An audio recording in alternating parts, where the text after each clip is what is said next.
So your brother's bound and gagged, and they've chained him to a chair. Won't you please come to Chicago just to sing? In a land that's known as freedom, how can such a thing be fair? Won't you please come to Chicago for the help that we can bring? We can change the world, rearrange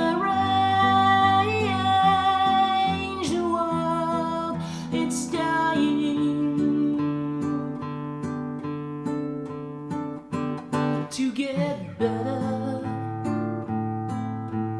Politicians, sit yourselves down, there's nothing for you.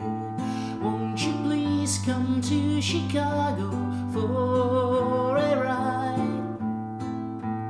Don't ask Jack to help you, 'cause he'll turn the other ear. Won't you please come to Chicago, or else join the other side? We can change the world, rearrange the world. It's dying if you believe in justice, dying if you believe in freedom. Let a man live his own life. Rules and regulations, who needs them?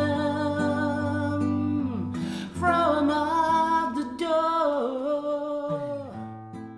This is of course Graham Nash's Chicago, We Can Change the World, which he also recorded with Crosby, Stills, Nash and Young. It appears on their album Four-Way Street, which is the version that I have always known. I never knew the story behind it though, so I did my research now to bump into, well, quite a story there. I recommend you checking it out. There's actually a movie, well, not about it, but he sings about the trial, which is what the movie is about, the trial of the Chicago 7, 8 at the point that he's writing the song actually. Well, check it out, I would say.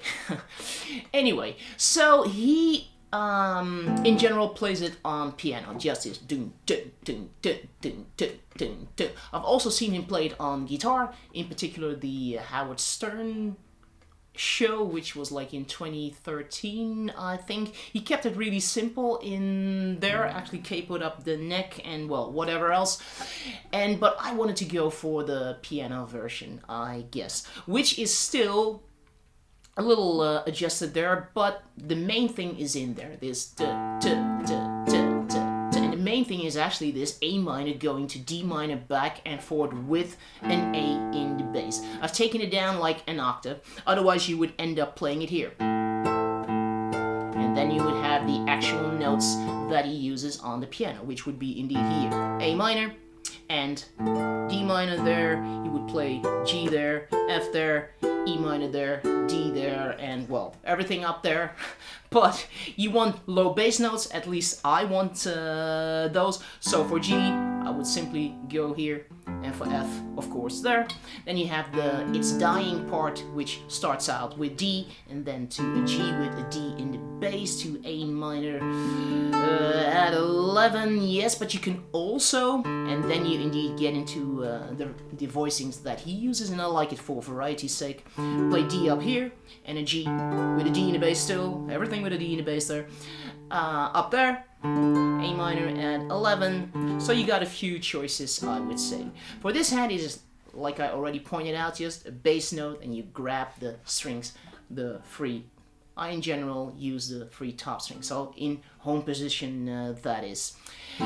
When you get to the well, everything else besides the verses, he would play like 8 notes, which is not something that I'm doing on the guitar. It doesn't work that well, so I personally stick to how he starts out the verses, this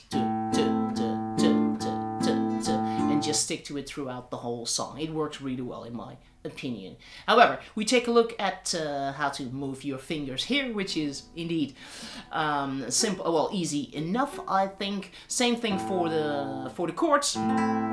Maybe F might be a little bit of a challenge if you're not. You could go for a little F, but I wouldn't.